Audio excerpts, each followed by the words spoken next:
Representing the international community and of course our very friendly country, Great Britain, I would like to invite a partner from Gullands Solicitors from the United Kingdom. Ladies and gentlemen, put your hands together as he comes on the dais, Mr. Blair Gulland.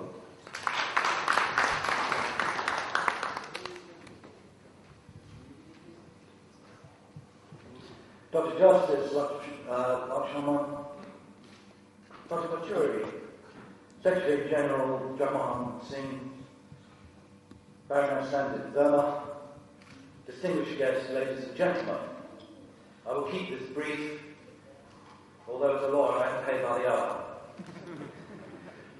Winter in London this week was -5 degrees centigrade with some heavy snow.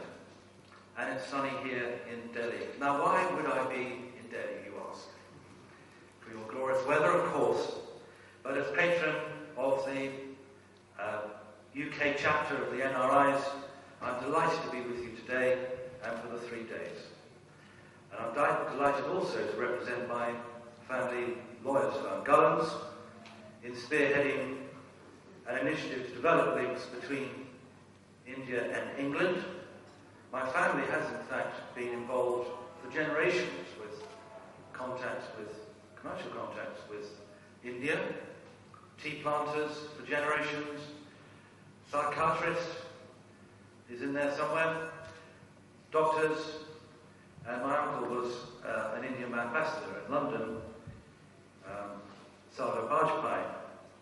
So it is with particular interest and honour that I find myself in Delhi trying to start up and develop links with Delhi and India beyond with my law firm to see whether we can promote those very considerable links.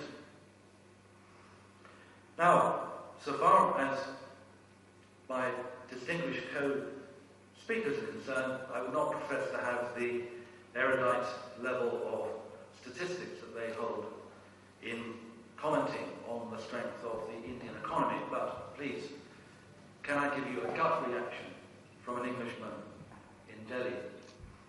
It's not just your warm climate that I have been welcomed by, but also the very warm and sunny personalities that I have met, and I really believe that it is likely to be those warm personalities and the positive attitudes that will carry through India to enable it, I believe, to bounce back out of any recession that it may find itself in, bounce back quickly and probably more quickly than most.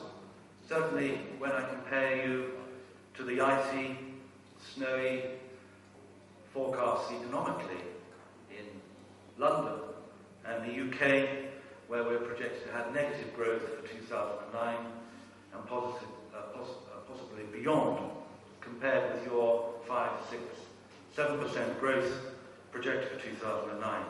So congratulations to India for that. Could I just also, before I depart, just say something about Mumbai, terrorism, peace, and of course standing behind Dr. Pachura's very appropriate commitment by us all at the beginning of this session. Can I just say that we in England are very used to terrorism and war. We're constantly on alert in London from current day terrorism. We have been in the past from Irish terrorism. And this is something which we have, I'm afraid, grown up with.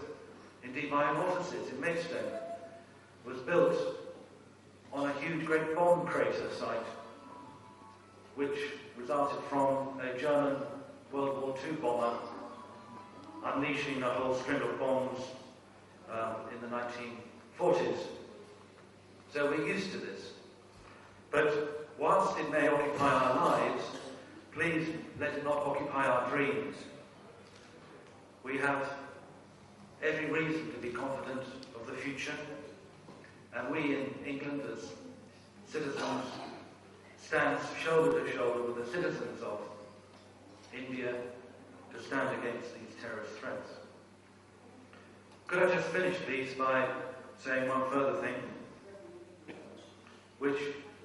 if I may, I'll borrow a phrase I heard recently from Desmond Tutu from South Africa, the Archbishop, when somebody said to him, "What do you think, Archbishop?